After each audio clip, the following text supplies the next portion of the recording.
Hello, everyone. I'm Rose, and let me share my story with you. My mother in law, Sherry, used to be a different person, not the vain and shallow woman she is now.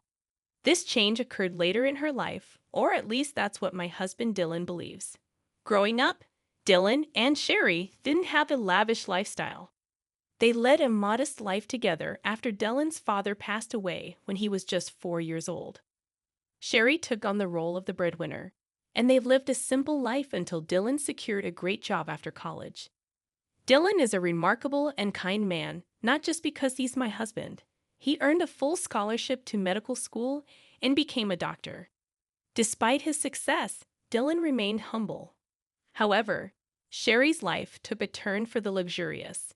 Now, let me clarify. I don't have a job for reasons I'll discuss later, but that doesn't mean I am poor or dependent on others. Unfortunately, Sherry got the wrong impression of me when we first met. Whether it was my clothes or mannerisms, something repelled her. On our first encounter, she said, "Dylan, is this the girl you've been raving about? She's so plain and average. Why would you choose someone like her? Does she even have a job?" My name is Rose, and no, I don't have a job. However, Sherry assumed that meant I was planning to trap her son and drain his money. She labeled me as a gold digger and a parasite, making baseless assumptions about my character. Dallin defended me, but the argument escalated and we decided to leave. During our journey home, Dylan apologized for his mother's behavior, acknowledging that she had crossed a line. He reassured me, saying his mom no longer knows how to act like a sane person. Although her words hurt, Dylan asked me not to mind them. Yet I couldn't shake the feeling that being comfortable around Sherry might be a challenge. After all, she's the only parent Dylan has left. I decided to step back. We don't have much extended family, and completely cutting her off isn't feasible. I won't push you to be friends with her, but can you at least be civil around her? I can act respectfully towards your mom, Dylan, but I doubt she'll reciprocate. Don't worry, Rose. I'll keep her in check. If she crosses the line, we can consider reducing contact. I love my mom, but I love you too. I won't let her harass you for no reason. I was skeptical about my relationship with Sherry. Dylan assured me he'd stand up for me, but I still felt uneasy. Dylan and I got married 3 years after we started dating. We had a court wedding due to financial constraints. Dylan was sending Sherry a lot of money every month for emergencies. Even after we married, he continued this practice, straining our finances. I didn't stop him. I believed he had the right to help his mom. However, Sherry became a problem. She regularly spoke ill of me and gossiped with her friends, spreading rumors about me being a gold digger. I ignored it initially, but it started affecting my reputation. Despite Dylan's efforts, Sherry never treated me kindly. She believed I wasn't good enough for her son.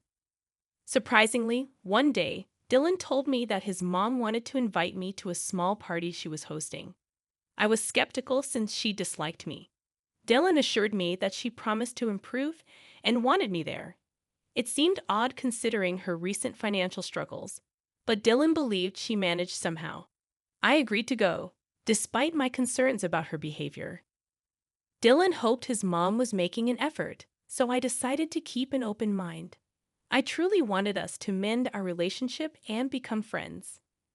I had serious doubts that Sherry would ever consider being friends with me, despite my willingness to be civil and make an effort for Dylan's sake.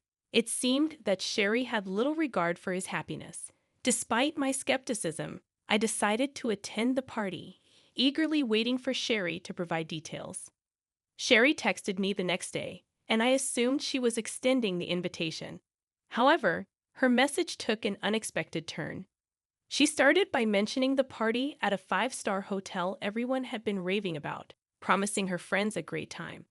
This excited her, and she planned to take 15 people. Curious, I asked if I was invited, given Dylan's assurance. To my surprise, Sherry responded with arrogance and disdain. She made it clear that I was not invited, emphasizing the exclusivity of the event due to her wealth, family status, and the supposed classiness of her friends. I was taken aback and confused, as Dylan had genuinely believed Sherry was extending an invitation. I expressed my assumption, only to be met with Sherry's condescending remarks, stating that I wouldn't understand the intricacies of planning such an event. I decided to maintain my dignity, acknowledging her message and clarifying that I wouldn't attend if I wasn't wanted. Sherry reiterated her stance, emphasizing her class and status, while I resisted the urge to respond with anger. Disappointed and hurt, I chose not to share this with Dylan. Instead, I patiently waited for the day of the party. Sherry, oblivious to the emotional impact of her actions, sent me a picture showcasing her and her friends in designer outfits, flaunting their status on social media. I refrained from responding, choosing to focus on my work and patiently await the unfolding of events. After about 3 hours, I received a call from my dad, and here's a confession for you all. My dad owns the hotel where Sherry was hosting her party. Sherry had no clue about this. 3 years ago, I inherited a substantial amount from my grandfather, which I invested in my dad's business. Now, I receive a share of the profits from the hotel and other family-owned businesses. Despite coming from a well-off family, I prefer not to broadcast it, and that's why Sherry was unaware of my background.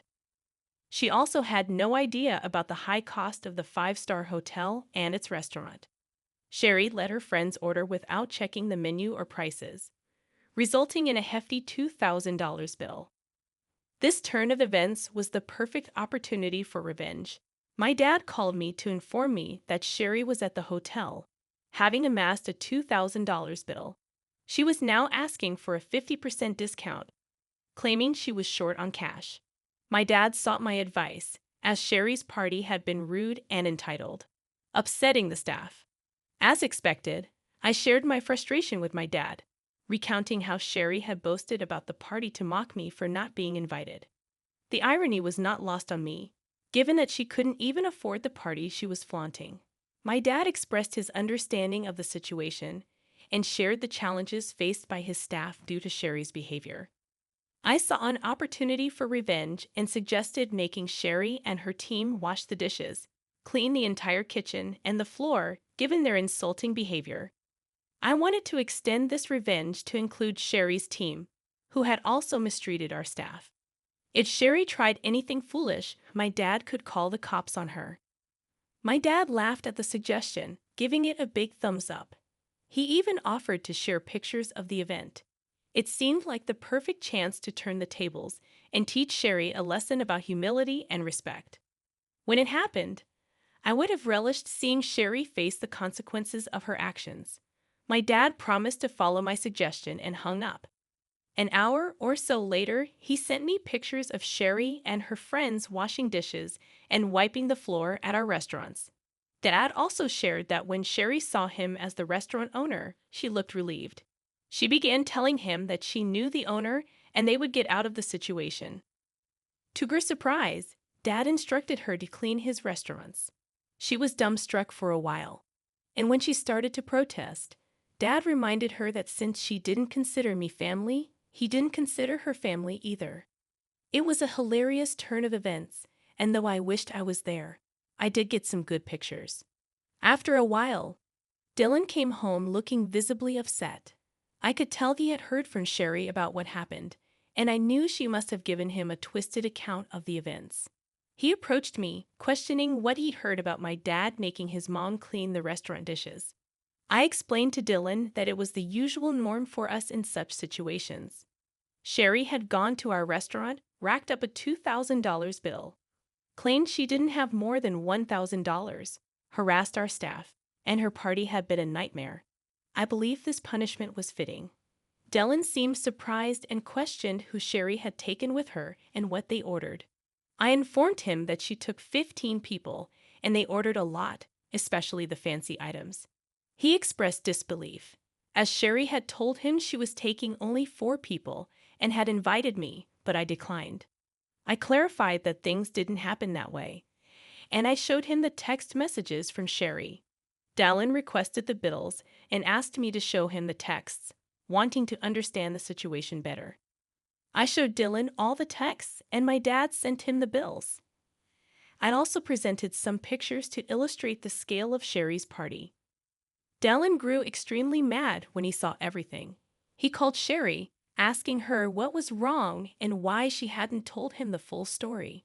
Sherry claimed she only mentioned being short of cash, and I must have given him a different story to sabotage her. Dylan confronted her, pointing out that she declined my invitation and insulted me by saying I wasn't classy enough for her. Sherry tried to brush it off as a harmless joke, but Dylan wasn't buying it. He questioned her spending thousands of dollars taken from him on friends while insulting his wife. He called her out for her actions, stating that spending $2,000 on food and drink wasn't a small matter. Sherry was left trying to justify her actions, while Dylan expressed his disbelief at her behavior.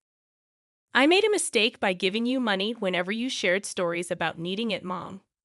Well, guess what? I'm not giving you any money again. But Dylan, you've been so supportive for so long. You can't just stop now. It was a one-time mistake. Dylan, why are you overreacting? No, Mom, I am not overreacting. This is not a one-time mistake. If you can't even consider my wife as family, I don't want anything to do with you. I always thought you would change your mind, but you never did. I'm not paying you to insult my wife and call her classless while she sacrifices a lot to support you. This ends now. Dylan didn't listen to Sherry anymore. He hung up on her and blocked her number. He also apologized profusely to me for being mad at me without knowing the full story. I forgave him because, well, he did stand up for me.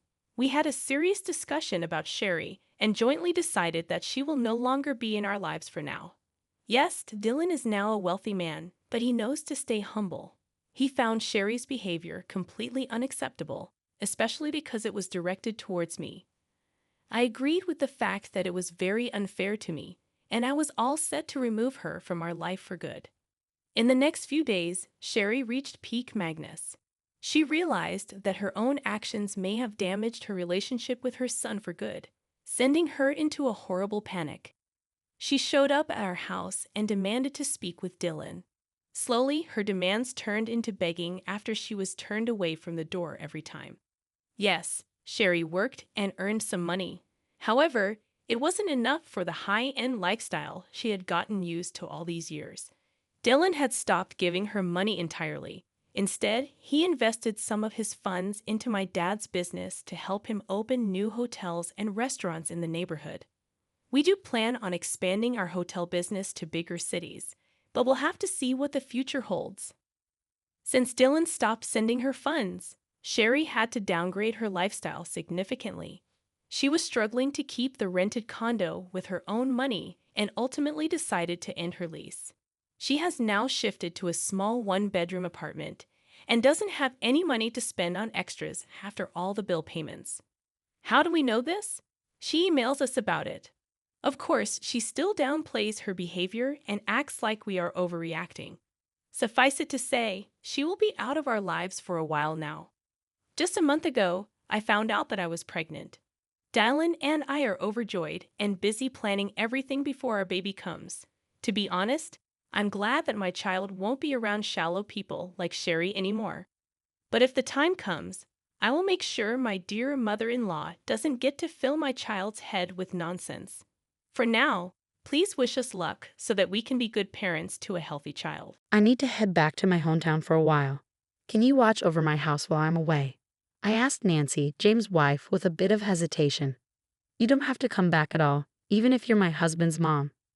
I don't want to live with some stranger, some old lady, she replied, showing her disrespect. Seriously? Whose house does she think this is? Besides, it's too big for Linda to live in alone, right? We'll take care of it, so don't worry. We'll change the locks, so it won't matter if you come back. Too bad. Ever since I moved in with James and Nancy, her behavior has been terrible. I've had enough. Fine, I won't come back here anymore. Really? Yes, really. Just do whatever you want from now on.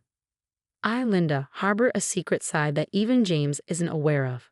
What would Nancy make of it if she found out? Quietly, I packed my things and left the house. My name's Linda. I've been on my own since my husband Thomas passed away 3 years back. At 57, I tied the knot with Thomas, a coworker of the same age, when I was just 24. We didn't have much money, but we had spirit, I suppose. We were just young and full of hope. Soon after our wedding, I discovered I was expecting and gave birth to James the following year. After my maternity leave, I threw myself into both work and raising our child. We entertained the idea of having another baby, but finances just wouldn't allow it then. Thomas hailed from a wealthy family, yet he adamantly refused their help. He had a strained relationship with his father and left home, almost like a runaway. Maybe out of that same stubbornness, James, as serious-minded as his dad, graduated from college and snagged a job at a prestigious company. He excelled professionally and was highly regarded, but his personal life struggled, remaining single well into his 30s. We tied the knot young, full of vigor, but it seemed we didn't follow in our parents' footsteps in that regard. James, when will I get to meet my grandkid? That was Thomas's constant refrain. While our marriage might have been early, it was unusual to find someone in their 30s with no dating history like James. In our time, folks always had tales of their weekend companions. Looking back, it was a more carefree era. Thomas eagerly awaited James settling down, but he passed away suddenly 2 years ago, never seeing it happen, taken by a sudden heart attack. By the time he reached the hospital, it was too late. Overwhelmed by sorrow, I quit my job and stayed home. Luckily, Thomas's insurance covered the rest of the mortgage, and I had my retirement savings, so finances weren't an immediate concern.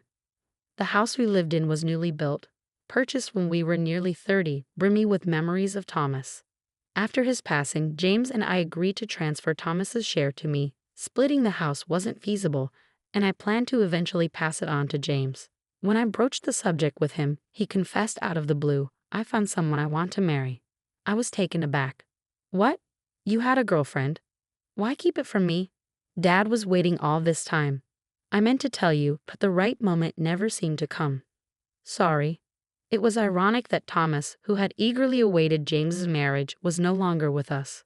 The following weekend, James brought his partner to our house. "Mom, let me introduce you. This is Nancy. Nice to meet you." "I'm Nancy," she said, dressed flamboyantly and seeming quite mismatched for James, who had led a serious life until then. "Still," I remarked, "you seem cheerful and kind, don't you?" I trusted that if James chose her despite her appearance, her character must be decent. Nancy glanced around our home, scrutinizing everything. I felt a bit uneasy. "Is everything okay? You seem deep in thought," I asked Nancy. "Oh, nothing. Just taking it all in. So this is where James grew up. By the way, Mom, there's something else I'd like to discuss." James began.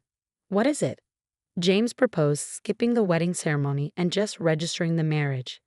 Since his one-bedroom apartment was too small, he asked if they could live with me. "I don't mind. But are you comfortable with that, Nancy?" I inquired, though secretly thrilled at the thought of not being alone in this big house since Thomas passed away. "Nancy, are you okay with staying here?" For a moment, Nancy seemed a tad displeased, but it passed quickly. Soon she smiled and replied, "Of course. I've always dreamed of living in a house rather than an apartment." "See, Mom, Nancy agrees, so please." How could I refuse my dear James' request? Plus, I had my own worries about living alone. Having the young couple around would liven up the house and perhaps eventually bring grandchildren. I hoped this would gradually fill the void left by Thomas's absence. "It's okay, James. This is your home, and Nancy, please treat it as yours." I agreed to their arrangement. However, Nancy's occasional rude comments troubled me. Once we started living together, my suspicions were confirmed. "Linda, I'm quite busy, so could you handle all the meals and cleaning?" Nancy asked as we were still unpacking. "And the bath preparations too, please."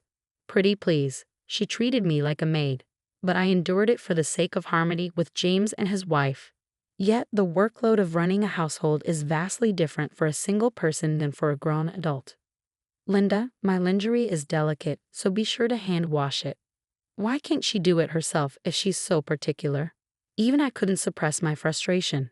So I waited for an opportunity to talk to James when Nancy wasn't around. I had to bring it up abruptly, not wanting to upset him. "Hey James, could you maybe suggest to Nancy to share some of the housework?"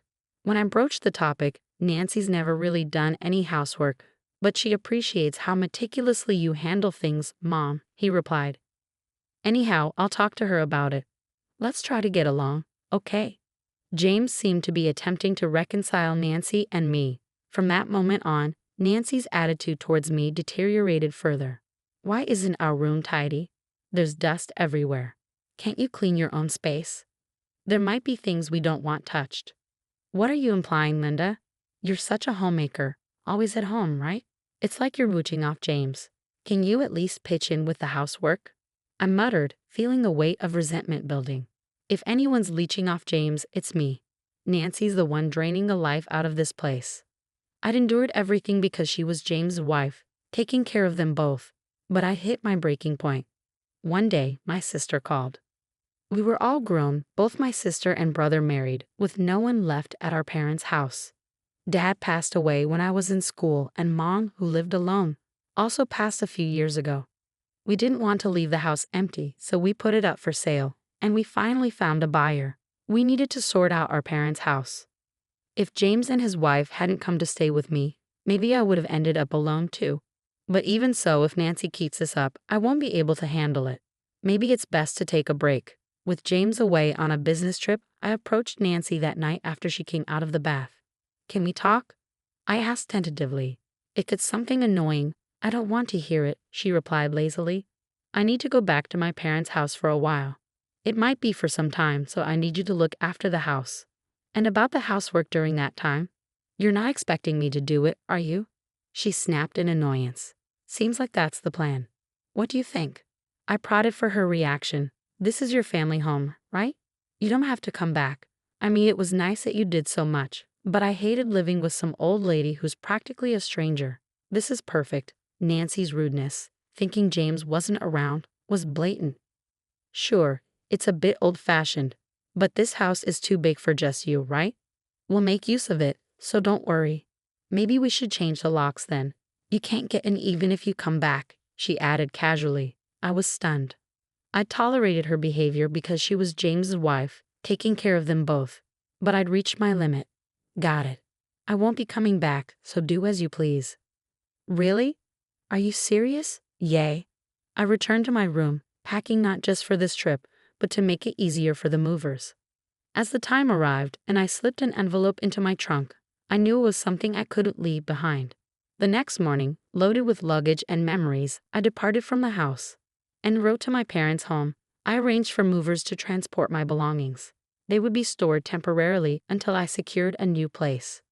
Strolling down the familiar path, I spotted my parents' house in the distance. Though vacant, it appeared fairly well kept thanks to my nearby sister's regular upkeep. Together with my sister and brother, we reminisced while meticulously tidying every corner of the house.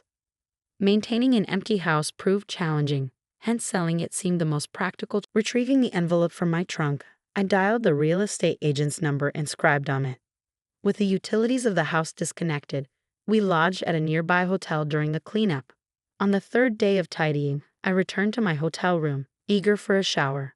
My phone buzzed incessantly, but I ignored it, immersed in the water. Yet the persistent calls drew my attention. Reviewing the call history, I noticed all the missed calls were from Nancy's phone. Glancing at the screen, yet another call from Nancy flashed. Hey, what's up? Why the constant calls? Despite knowing the reason, I intentionally adopted a particular tone. So the movers whisked away all your stuff yesterday, but you're not seriously considering leaving for good, are you? What do you mean? Weren't you the one who said, don't come back? Or have you conveniently forgotten? I retorted with a touch of mischief. You old hag, Linda.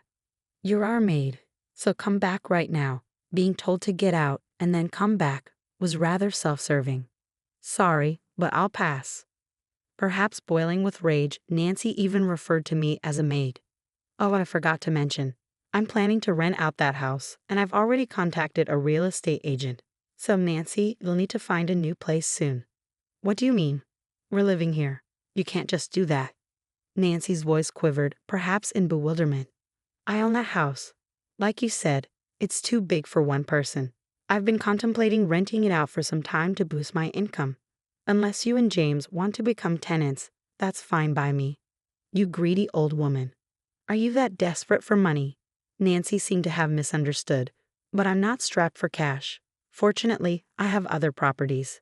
They generate income for me, so I'm financially secure. I just saw this as an opportunity to straighten things out. The envelope I brought from the house contained the deeds to my properties. Thomas had left them to me in case of emergencies. Initially belonging to Thomas's father, they were passed down to Thomas when his parents passed away. Thomas hadn't informed me about this, and I only discovered these assets through his will penned before his demise. I had intended to gradually reveal this to James over time, but Nancy's arrival as his wife completely deterred me. Then make arrangements for us to stay here. You're the landlord, right? Nancy's voice echoed with anguish. That's why I said if you two pay rent, there shouldn't be an issue, right? That's enough. I'll explain everything to James when he returns from his business trip. With that, she abruptly ended the call. I pondered what she might disclose to James. A few days later, James rang. Hi, Mom. You vacated the house, and now you're asking us to leave too. But isn't this our family home? I simply mentioned I had matters to attend to and requested you to house sit, but Nancy insisted I shouldn't return, and I couldn't bear it any longer. What? What are we supposed to do? I informed Nancy about my plan to rent out the place, so all you need to do is pay rent if that's feasible. Following my statement, James fell silent. Actually, I've recently changed jobs, James confessed straightforwardly. Since when? Just before our wedding. I haven't disclosed this to Nancy. I was taken aback. I had believed James was flourishing in his prestigious job, but he had been grappling with such issues. Generally, switching jobs is a significant life event. Shouldn't you inform your partner about your intentions to marry first? Why keep her in the dark? I was apprehensive, he admitted. He revealed that when they started dating, Nancy was pleased to hear he worked at a top company. With limited dating experience until his 30s, James lacked the courage to divulge the truth to the first person he considered marrying. I'm now working at a startup I established with some college buddies, and it seems we're on the brink of success. Mom, please lend me your support. James, devoid of siblings, sought my assistance. I wanted to offer my support, but James needed to take responsibility as an adult and a spouse. Life would only become more challenging if he didn't come clean and seek understanding from his partner. James, you're capable of sorting out your own affairs. Once you've done that, I'll assist as much as I can as your parent. Understand? After delivering that message, I ended the call, feeling a bit too stern. I resolved to have a conversation with both of them. A week after returning to my family home and completing the clearing out, I commended my sister and brother on their efforts. Well done. Let's plan to meet up again when we have more time, I suggested, intending to return home for the time being. Ah, Linda, welcome back. I've been expecting you. Nancy greeted me in a sugary tone as I arrived home. Notice you didn't change the locks. Change your mind. I retorted with a touch of sarcasm. Where's James? He's here, isn't he? James emerged from the back, looking visibly drained. Did you talk to Nancy properly? I inquired, to which Nancy appeared clueless. It seems you haven't told her, James admitted, disclosing that he had left his job to start a venture business with a friend. What? Is that all? I agreed to marry you because you were a promising employee at a top company. If not for that, I wouldn't have bothered with a gloomy guy like you, James. Nancy unexpectedly revealed her true feelings. So that's how Nancy truly feels. In that case, we have no choice but to end this. James sighed as he spoke. I thought we were getting along well with Mom. But Nancy, you were just using her as a replacement housekeeper. This old hag, she's only good for housework, right? What's wrong with that? Nancy crudely remarked. How could you speak to Mom like that? Can't you just leave? I don't even want to see your face anymore. I don't need this either. You deceived me, remember? I'll take legal action against you. With that, Nancy stormed out of the house. Are you sure this is the right decision? It's okay. Nancy never really cared for me from the beginning, James remarked. Yet his demeanor betrayed the bitterness of a man who felt betrayed. Subsequently, James and Nancy finalized their divorce. Nancy accused James of withholding information about his job change and sought alimony, alleging deception. However, it emerged that Nancy had quit her job and was engaging in secret rendezvous with a lover during the day. This led to a settlement where both parties shared the pain. I wanted some recompense for the verbal abuse and being treated like a maid, but I didn't want to stir up trouble, so I let it slide. I heard Nancy rushed back to her parents' house in tears, only to be scolded by them for her calculated marriage and divorce. They refused to let her return. Apparently, her parents were sensible folks. I also learned that Nancy had a strained relationship with them. In the end, Nancy, unwelcome at home, is scraping by, hopping from one part-time job to another. Maybe I just have a poor judgment of character, but I think I'm done with marriage. It's just too much hassle, James remarked, half in jest, half seriously. As planned, we rented out the original house, and James and I are now living separately. However, I found a suitable property among the inherited real estate, so we're using it as our respective residences. Some might call it extravagant, but I opted to sell off some of the properties and invest in James' business. I chose to believe in James's sincere plea to dedicate himself to his venture. Perhaps his marriage will have to wait until his business finds stability. As his mother, all I can do is hope he encounters the right person when the time is right. Hi, I'm Ava, and I'm 34 years old. I live with my husband James. We both work for the company his dad started. James' dad made the company huge, worth $250 billion a year. He even bought other construction companies. People respect him for being smart in business, even though he could be tough. James is supposed to take over, but he's not tough like his dad. He's kind, but sometimes too unsure. I worry he can't handle being a husband or a CEO. James has said, "I don't think I'm CEO material. If I end up as one, I'll likely just be a face for the company." It's simpler that way, indicating he's not really interested in running things. We've been married for 5 years, and I'm starting to get annoyed by his lack of drive. Unlike James, I'm pretty good at making decisions.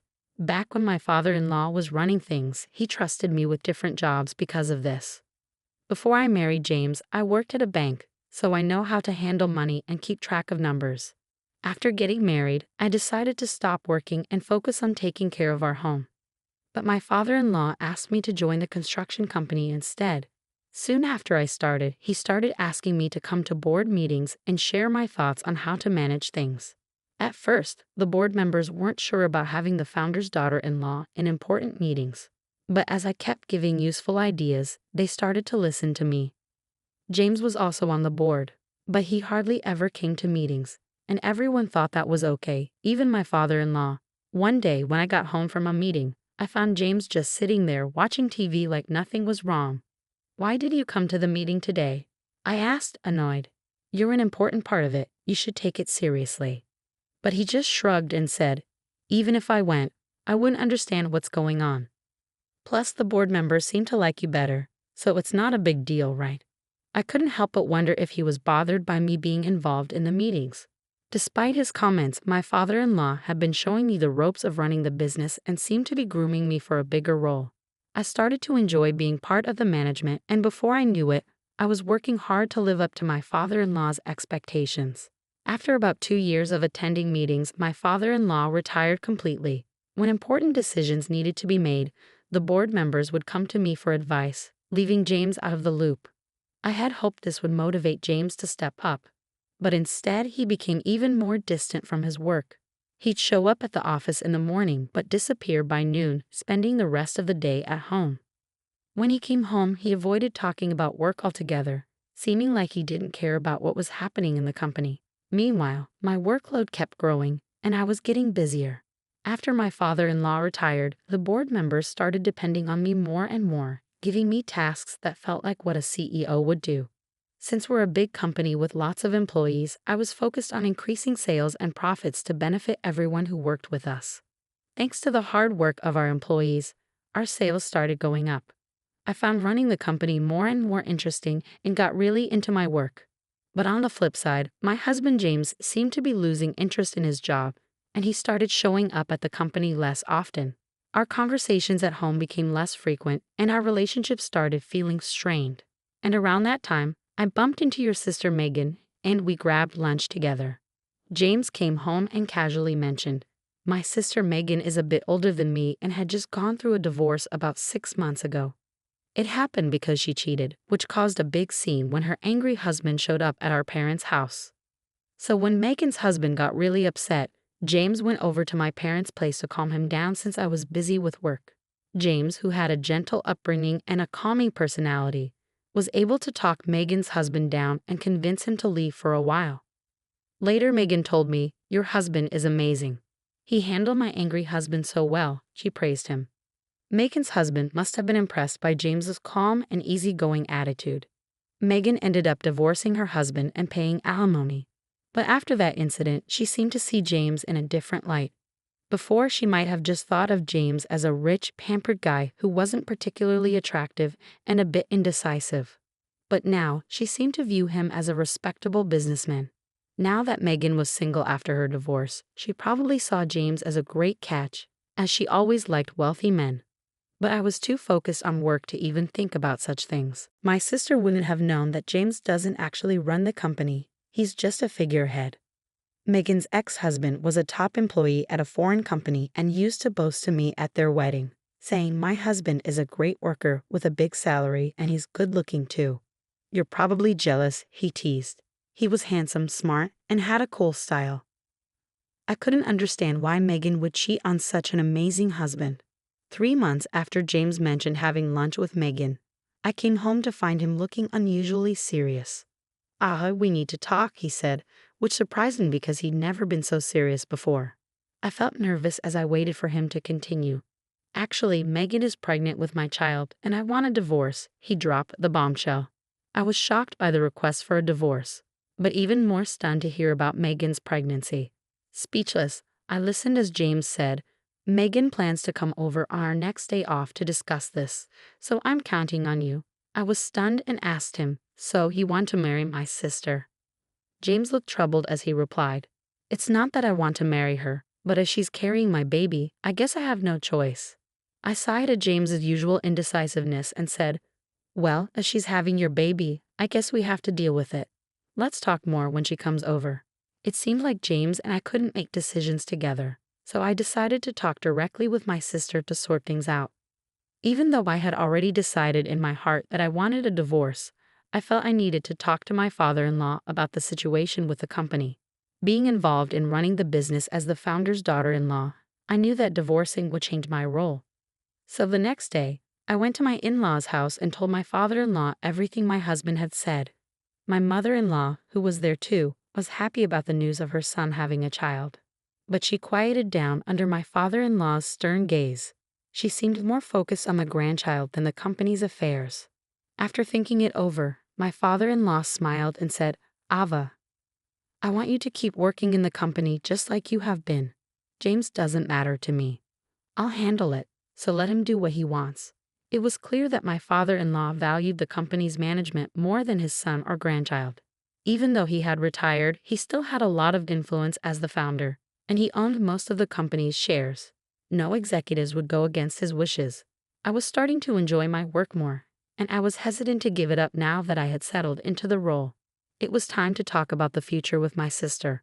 On my day off, she came to my house with a big smile and said, "Ava, it's a shame you couldn't have a baby. I'll give you a lot of money for consolation. Please leave this house as soon as you can," she said triumphantly. My husband sat there silently, not saying a word, even though he was the one who caused all the trouble. I was shocked by his indifferent expression and said, "It's fine if we get divorced, but we also need to figure out alimony and divide our assets properly. Let's get a lawyer involved and sort it out."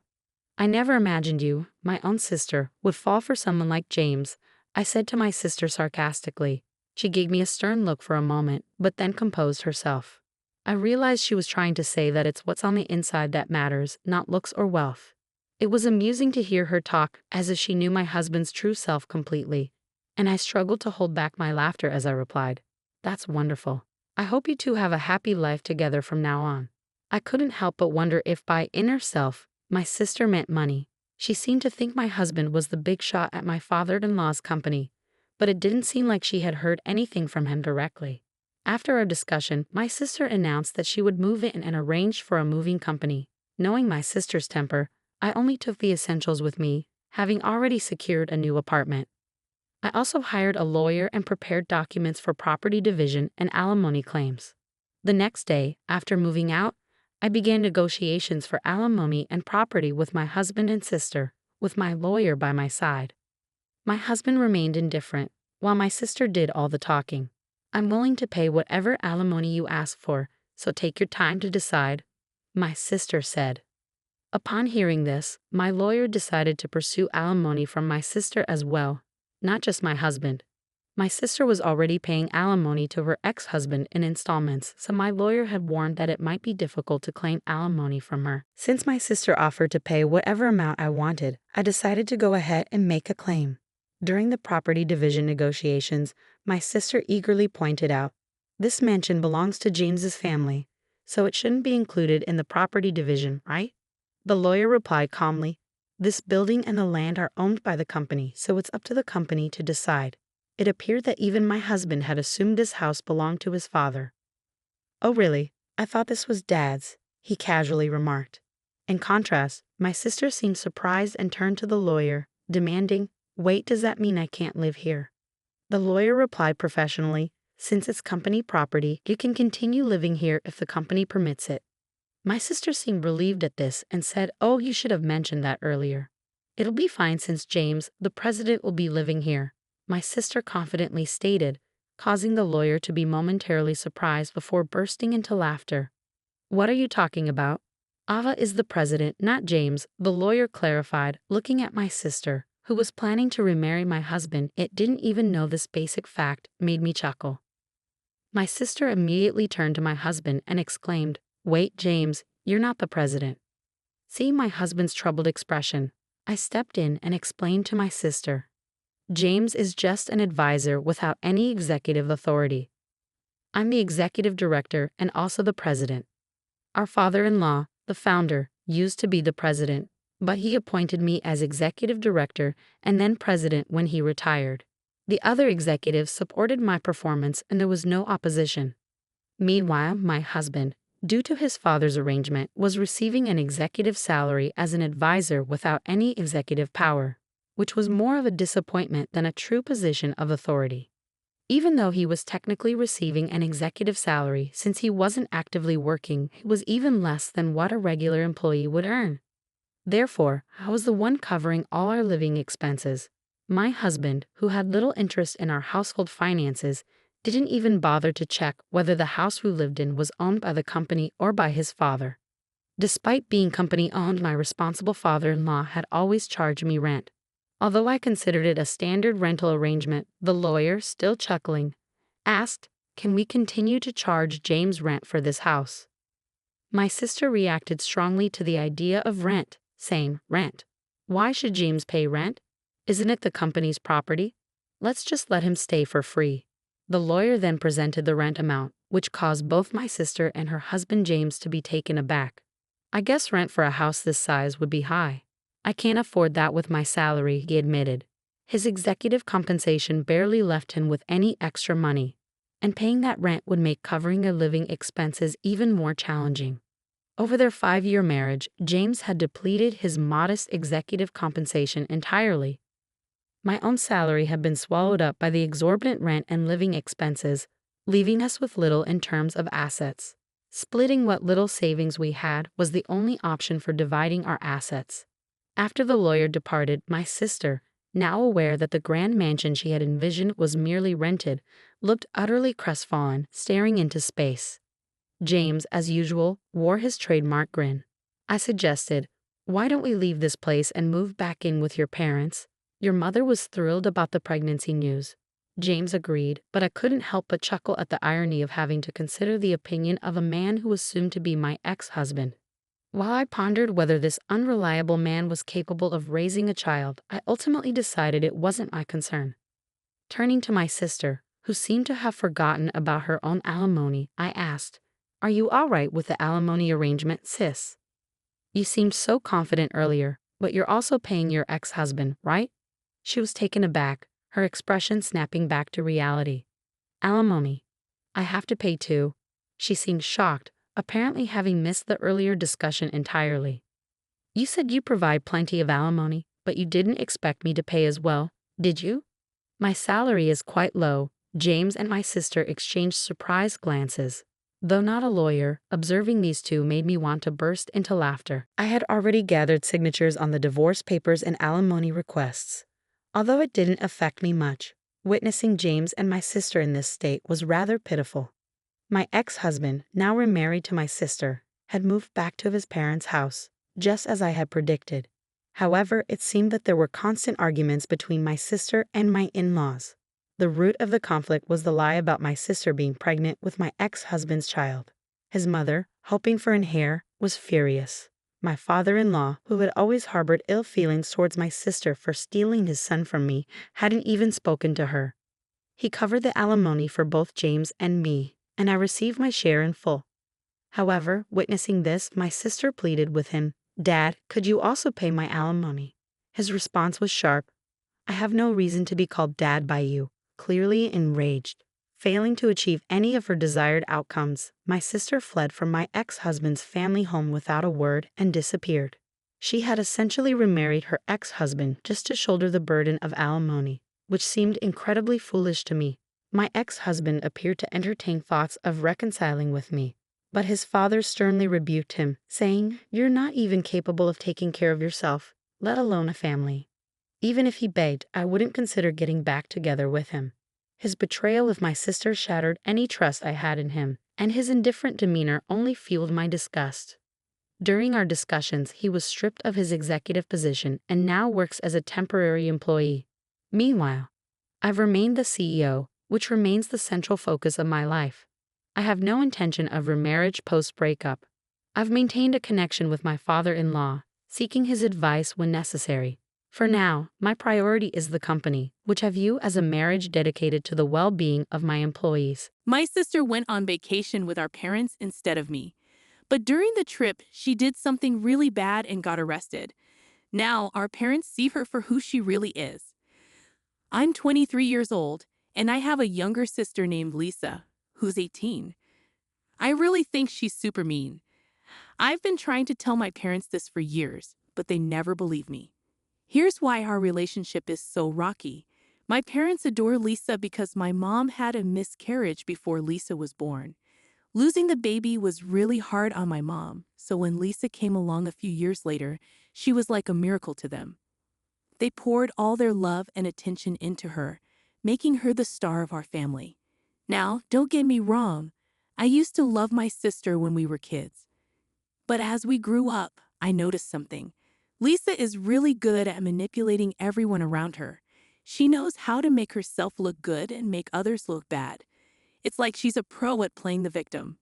Once on my birthday, I got this really cool old pocket watch from our grandparents. It was a special gift because my grandma said it was a family treasure. I was super happy about it. But my sister, Lisa, was clearly jealous and kept asking if she could have it too. I said no because it was a present just for me on my special day. She tried to convince our parents to make me share, but since it was from our grandparents, it couldn't make me. That night, Lisa did something really mean. She knew I was terrified of spiders, so she put one in my pillowcase while I was sleeping. When I woke up and felt it crawling on me, I screamed and freaked out. My parents rushed in, worried about what was happening. Lisa acted like she didn't know what was going on, but later she told me she did it to scare me on purpose. She even grinned about it, which really freaked me out. I couldn't believe how mean she could be without feeling sorry at all. I remember one time when I had a crush on a boy named Mark from my class. I finally got the courage to invite him over to watch a movie with me at my house. I was so excited and even picked out a special dress to impress him. But when Mark got to our house, my sister Lisa ruined everything on purpose. She spilled juice all over my dress and started laughing at me.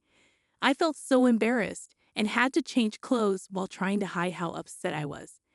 Then, to make things worse, Lisa started telling Mark embarrassing stories about me from when I was little. I felt really humiliated. Lisa wouldn't leave us alone the whole time we watched the movie. When Mark was leaving, Lisa told him that he could do better than me. Mark seemed uncomfortable and left quickly. I couldn't believe how mean and sneaky my sister could be. I kept telling my parents about Lisa's mean behavior, but they always excused it because they thought she was just young and didn't know any better. They didn't see her for who she really was. Whenever I complained, they brushed it off and saw me as the problem in the family. So I stopped talking about her bad behavior. Lisa kept being their favorite, while I, who was always honest, felt like I didn't belong in my own family. I focused on my studies and got into a good college. This let me leave home and have a better life. But whenever I came back home during breaks, Lisa made it clear she didn't want me there. She ignored me and wouldn't talk to me. During meals, she avoided sitting by me and would interrupt me when I talked to our parents. She always tried to make me feel uncomfortable. She even messed with my things, pretending she needed to borrow them, but would damage or lose them instead. When I complained, my parents didn't do anything and told us to get along. So I started avoiding coming home during breaks. I made excuses to spend time with my friends' families instead. My parents didn't mind, thinking I just wanted some independence and time away from home. When Lisa finished high school, her grades weren't good enough for college, so she went to a community college instead. That meant she didn't have to move out of our parents' house. These days, I work at a big company in San Francisco, and I really like my job. I keep in touch with my parents sometimes, but I hardly ever go back home. I don't talk to Lisa at all. Now, on to what happened. My dad had a really bad heart attack recently, but thankfully he survived. He was rushed to the hospital. When my mom called to tell me, I immediately booked a flight home to be with them. The doctors gave my dad a bunch of medicines and told him he needed to exercise more. Since he got out of the hospital, he's been wanting us to spend more time together as a family. I understood, so I stayed at home for a few days. My job lets me work from anywhere, so it was okay. But I noticed Lisa was really annoyed that I was back. I tried to stay away from her because we're both older now, and I didn't want to fight after what happened to our dad. One morning at breakfast, my dad suggested we go on a family vacation since we hadn't done that in a while. At first, I wasn't sure, but I agreed because I knew it meant a lot to him. Lisa wasn't too excited about it, but she had to go with the plan. Dad took care of booking our flights and where we'd stay. I had already asked for time off from work and told my coworkers not to bother me so I could really enjoy the trip with our parents. But when we got to the airport, I found out my flight ticket was canceled. My dad was confused too because he said he had bought it. After checking, we found out that my ticket was the only one that got mysteriously canceled. I stood there, trying to understand what was happening. I looked at Lisa and she had the sneaky grin on her face, like she always does when she pulls off one of her tricks. I realized she must have canceled my ticket, probably from Dad's computer. I started yelling at her, but she just kept smiling. I told Mom and Dad it was Lisa's fault, that she didn't want me on the trip. But Mom didn't believe me. She said Lisa wouldn't do something like that and that I shouldn't be jealous of her. Dad said it might have been a mistake by the airline, not Lisa's fault. I was so frustrated that they couldn't see what Lisa was really like. There was nothing I could do. My ticket was canceled, and there were no more flights that day. I could have flown the next day, but I didn't want to go alone. This was supposed to be a family vacation. I really didn't want to share a room with Lisa on this trip. I had hoped she had grown up since we last traveled together, but as she canceled my flight, I worried she might have more mean plans for me.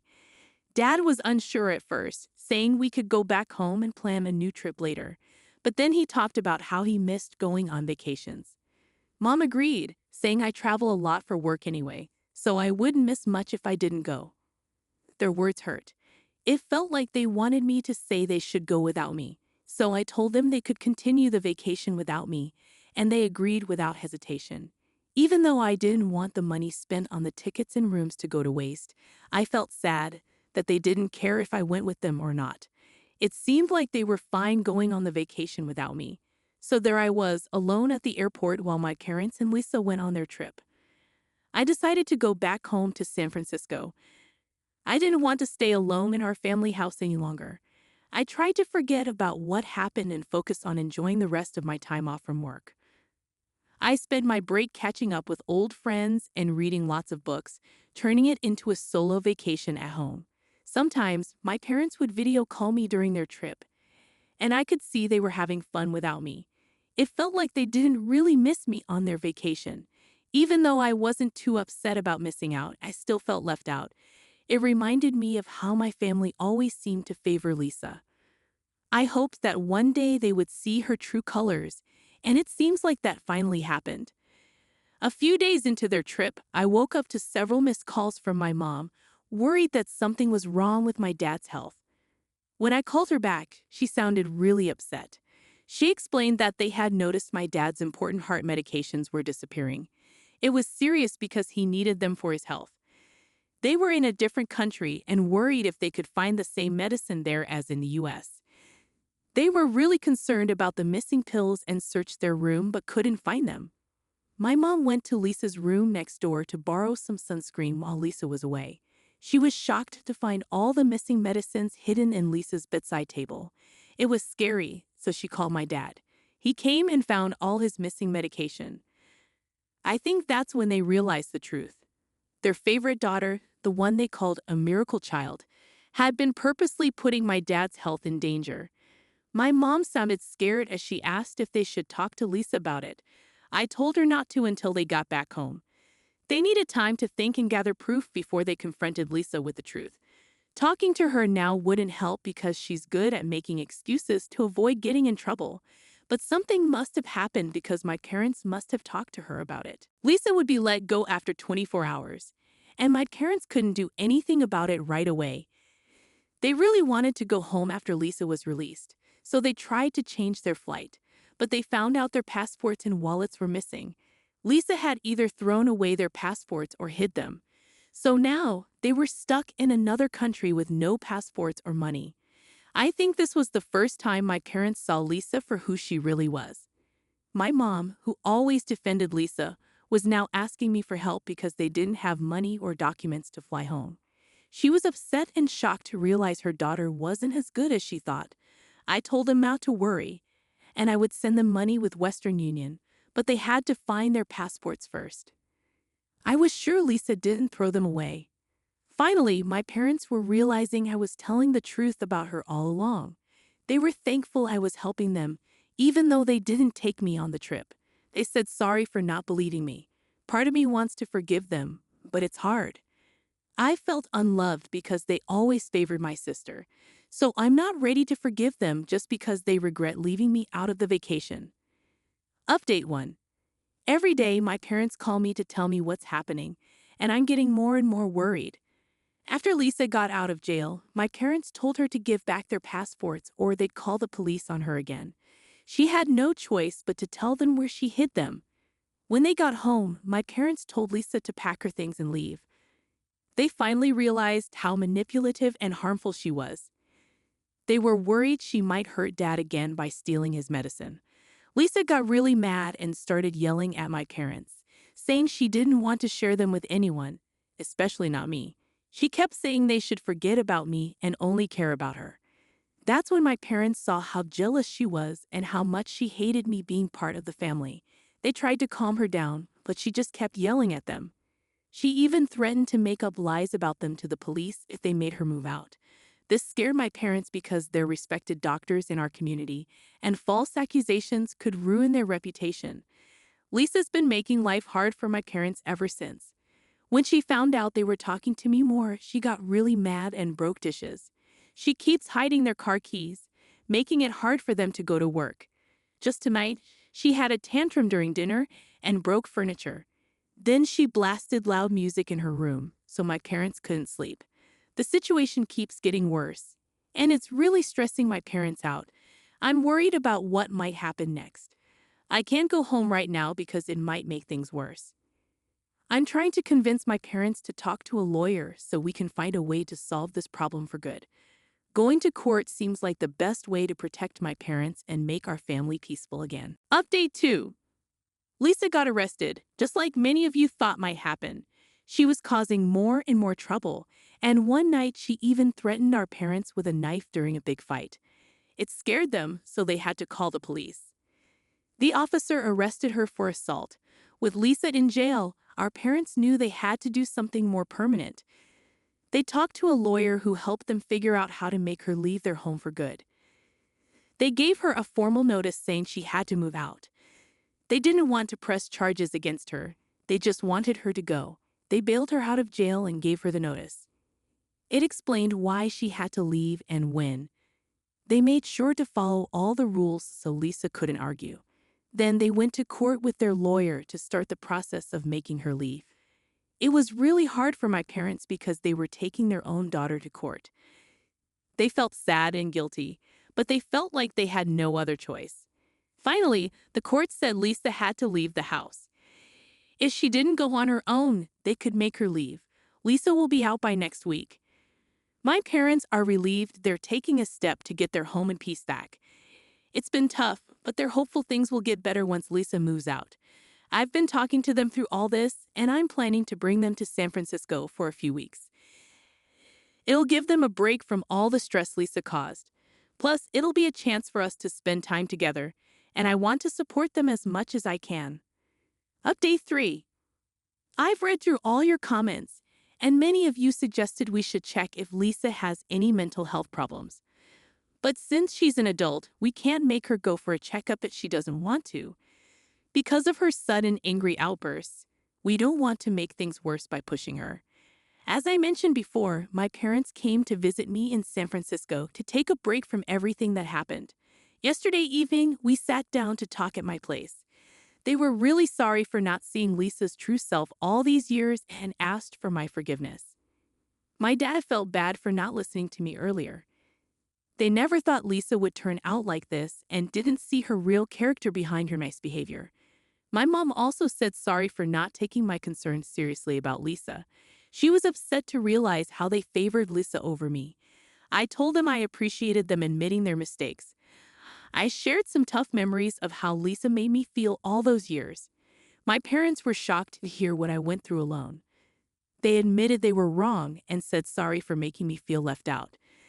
They said they always saw Lisa as special because they didn't expect to have her and thought of her as a miracle baby. They really meant it when they asked for my forgiveness. It was hard for me, but it was a start to fixing our family. We're finally talking about the problems we've had for years. I told them I need time to trust them again, and we agreed to work on things together. For now, I'm going to enjoy the time I have with my family while they're here with me. Update 4. We've been spending a lot of time together in San Francisco, exploring the city and enjoying meals. It's been nice to reconnect after all the problems with Lisa. My parents didn't just come here to get away from her, but also to rebuild our family. We all want a fresh start. Right now, Lisa is staying with a friend. We can't just leave her alone, even though she caused a lot of trouble. My parents feel responsible for her, even though she did bad things. We think maybe she has some deeper issues causing her behavior. We want to get her checked by a doctor, but we can't force her. We'll try to talk to her about it when my parents go back home. I don't want to talk to her because she's still mad at me, and I don't want to make things worse for her. I told my parents they should meet her in a public place because of her past angry outbursts. Our main goal is for her to understand our side and know we care about her. We're not blaming anyone. We just want to fix our family. Christopher, you're a disgrace to this family. Leave, you're not wanted here. Those cutting words pierced through the air, spat by my own father amidst the celebration of my brother Alex's wedding. The humiliation stung deeper as Alex remained silent, a silent accomplice to my expulsion.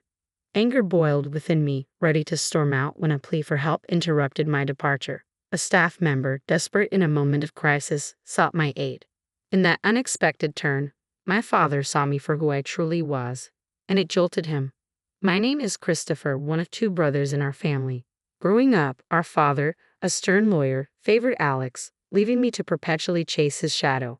No moment of leisure existed in our lives. Every second was dedicated to lessons and studying. Even the simple joy of playing with friends was a luxury denied. Despite my relentless efforts to meet my father's lofty standards and match Alex's achievements, I perpetually felt inadequate, a constant disappointment to my father. The pivotal moment arrived with the entrance exam for a prestigious school, a futile attempt to win my father's approval. When I inevitably failed, my father's silence towards me solidified, his attention solely on Alex and my mother. Left to navigate the shadows of neglect, I found solace in my mother's unwavering support, but they persisted, exacerbated by Alex's indifference. Determined to forge my own path, I departed silently after high school, leaving only a note for my mother. Striking out on my own, I secured a job at a hotel where I could both work and live. It was there, amidst the bustling corridors and transient guests, that I found the freedom and fulfillment that eluded me at home. I get to focus on what I need to do, Christopher. Another mistake? How many times do I have to tell you? I'm sorry, I'll fix it right away. Get it together, Christopher. Michael, the hotel manager, was relentless in his expectations. As a mere high school graduate thrust into the real world, I constantly found myself on the receiving end of his reprimands. Yet, amidst the criticism, I persisted, striving to prove myself in this unfamiliar terrain. Unlike my father's harshness, Michael's feedback was constructive. His praise, when earned, fueled my determination to excel. A significant moment etched itself into my memory at the dawn of the new year, the busiest time for the hotel. After completing the requisite training, I was entrusted to work independently. That year, the influx of guests seemed greater than ever, stretching our resources to their limits. The chaos of serving dinner guests, either in the bustling dining hall or through room service, reached fever pitch. Despite being a novice, I tackled my duties with fervor, aware that my learning curve came at the expense of the hotel's smooth operation. Then, a minor crisis struck on New Year's Day. A colleague fell ill, leaving us short-staffed. I doubled down on my efforts, pushing myself beyond the mandated hours to keep the hotel afloat. Just when it seemed we had weathered the storm, disaster struck. The kitchen sink's pipe burst amidst the dinner rush, plunging us into chaos. With no plumber available on New Year's Day, the situation grew dire. Michael's frustration mirrored the mounting tension. In a moment of desperation, I stepped forward. Michael, can I try fixing the plumbing? I'll sort it out. Though met with skepticism, my offer was our only hope. With a hesitant nod, Michael relented, allowing me to take charge. Unbeknownst to many, my time at a science-focused high school had equipped me with a unique set of skills, including rudimentary plumbing knowledge.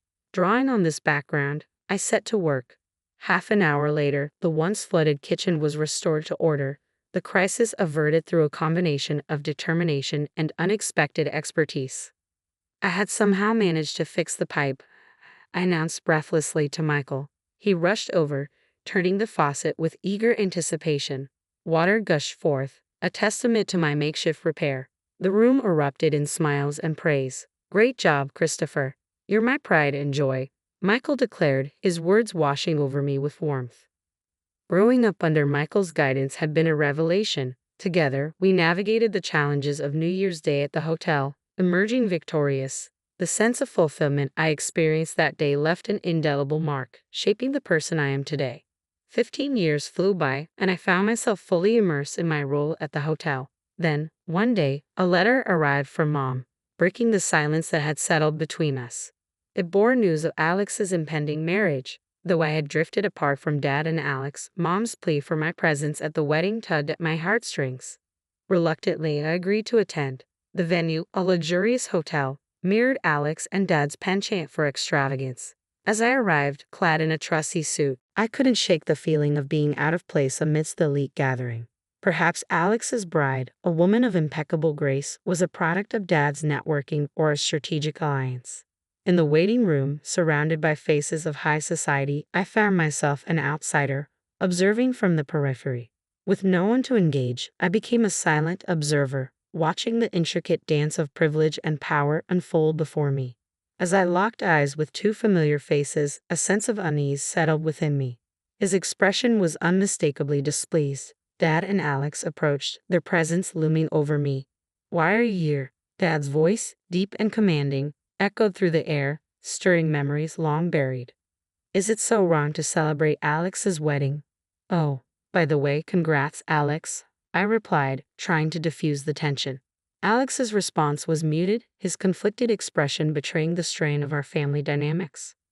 "What have you been up to all these years?" "No doubt some worthless job," and his words cut through the air like a knife, his disdain palpable. "Christopher, you shouldn't be here," he continued, his tone dripping with contempt. Mom rushed over, attempting to intercede. "Come on, Christopher is here to celebrate. No need to be so harsh," she pleaded, her desperation evident. But her efforts were futile, drowned out by Dad's unwavering judgment. "Enough, Mom," Dad asserted, his voice a thunderous decree. "Christopher, let me make this clear. You're a disgrace. I don't want you ruining Alex's celebration. Get out." Anger surged within me, fueled by years of neglect and rejection. I hadn't wanted to come to Alex's wedding, and yet I found myself subjected to this humiliation. Fine, I'm leaving, I declared, my resolve firm. As I turned to exit the waiting room, a voice called out, halting my retreat. A wedding staff member approached, urgency etched on their face. "What's up?" I inquired, curiosity mingling with frustration. "It seems we have an unexpected guest for today's wedding. We're short on seats and food," they explained hurriedly, their concern evident. Everyone in the waiting room looks worried. Emily, the planner, and the parents-in-law staff, their faces etched with concern, awaited a solution. Caught between indignation and duty, I hesitated, uncertain of my next move. "I see. Is that what's going on? Emily can't handle it alone, and they're asking for my help. But what does this have to do with me?" I pondered, a torrent of grievances against Dad and Alex swirling within me. Yet amidst the resentment, memories from the past surfaced, softening my resolve. Recollections of Alex's kindness flooded my mind, the times he made space for play during our study breaks. If I walked away now, I'd be no better than Dad. With a determined sigh, I turned back to the wedding staff. "Can you take me to Emily?" I requested, a flicker of resolve in my voice. The staff member's face softened, and I followed them back into the waiting room, reclaiming the ground from which I had been expelled moments before. In the center of the room, Emily, Dad, and the bride's father wore expressions of concern. As I approached, Dad's eyes locked with mine, his demeanor bristling with hostility. "Why has Christopher returned?" he demanded, his tone sharp. Before he could escalate the confrontation, Emily intervened. "General Manager, please help us," she implored, her urgency palpable. Dad's shock was evident as I calmly revealed my position as the general manager of the hotel chain. Since joining the company during its nascent stages, we had expanded to hotels and wedding venues nationwide. The very hotel we stood in was under my oversight. "I think I can handle this," I assured them, dismissing Dad's protests with a wave of my hand. "Dad, I'm busy right now. We'll talk later." With a sense of purpose, I turned to Emily. "Relax, Emily. Get the seats and everything else ready. I'll take care of the food," I directed, watching as the tension ebbed from her features. "Understood. I'll leave the food to the general manager and handle the rest," she affirmed before rushing off to execute the plan. With all eyes on me, I exited the room and sought out my friend, Chef Jackson. "Hey, you here?" I called out as he emerged from the kitchen. "Christopher, what brings you here?" he inquired, his curiosity piqued. "I'm here as a guest today. My brother's wedding is happening here, but we're one meal short. Can you help?" I asked Chef Jackson, hoping for a quick fix. "Sure thing. I'll whip something up with my culinary skills," he replied confidently. "Much appreciated. I owe you dinner. Looking forward to it," I replied gratefully. After handling a few loose ends, I returned to the waiting room. The guests had already moved to the ceremony area, leaving only my parents and the bride's parents behind. As I announced the issue was resolved, relief washed over the room. "We've got an extra meal coming," I explained, seeing the tension ease from my mom's and the bride's parents' faces. My dad, however, remained conflicted, his pride evident. "Christopher, thank you so much. Because of you, the celebration can go on successfully," my dad acknowledged, his gratitude genuine. "It's all in a day's work as a general manager," I replied with a smile, leading the way into the ceremony hall. As the lights dimmed and the groom and bride made their entrance, I couldn't help but marvel at their radiant presence. The ceremony proceeded smoothly, and as mealtime arrived, I ensured everyone was served before finally exhaling a sigh of relief. With the ceremony concluded, I engaged in a heartfelt conversation with both families, sharing their gratitude towards me, especially from the bride's family, who thanked me profusely. "These moments are why I love my job," I admitted sincerely as their expressions of gratitude warmed my heart. "Christopher, thank you so much. We had the best day ever, all thanks to you," they expressed with genuine appreciation. "No worries. Wishing you all the happiness in the world. Thank you so much," I replied warmly before turning to face my dad and Alex. "Christopher, you did wonderfully. Thank you," my mom praised, her words filled with pride. Dad and Alex wanted to speak with me. As Alex apologized first, expressing gratitude for my assistance, I couldn't help but smile. "As long as I could help, Alex, it's all good," I reassured him before turning to Dad, who remained silent. With a sense of closure, I accepted their gratitude, knowing that despite our differences, we could find common ground.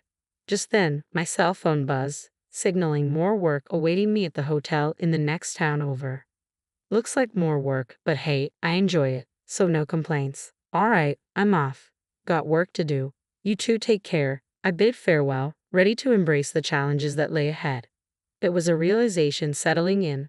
I probably wouldn't see Alex or Dad again. With that thought lingering, I left the room without a backward glance, my steps leading me back to work. 3 days post Alex's wedding, I relished a rare day off, reclining on the sofa with a steaming cup of coffee, my moment of bliss abruptly interrupted by the doorbell's chime. Curious as to the visitor's identity, I made my way to the door, only to be met with Alex's unexpected presence. Alex, what brings you here? I inquired, surprised by his appearance. Sorry, I got your address from Mom. Wanted to talk to you, Christopher, Alex explained, his tone tentative. I welcomed him in, brushing off any concerns about the tidiness of my home. As I poured him a cup of coffee, Alex expressed gratitude, taking a slow sip. Thank you. Smells good, he remarked, attempting a smile. As we settled into conversation, Alex's demeanor shifted, his gaze unwavering as he broached the topic at hand. The next moment he apologized, I recalled, puzzled by his sudden change in tone. I'm really sorry for everything, he admitted, catching me off guard. Initially taken aback by his unexpected apology, I struggled to comprehend his motive for making the trip in person. Hey, it's all right, Alex, I reassured him, attempting to alleviate any tension. But Alex wasn't done yet. With a sense of vulnerability, he began to share his innermost thoughts and feelings. You might think I'm the older brother who can do anything, but I envy you, Christopher, he confessed, his words striking a chord. Silence enveloped the room as Alex's confession hung in the air, leaving me at a loss for words. His admission took me by surprise, shattering preconceived notions and revealing a side of him I had never seen. I had no idea you felt that way, Alex, I admitted, a twinge of guilt gnawing at me as I processed his revelation.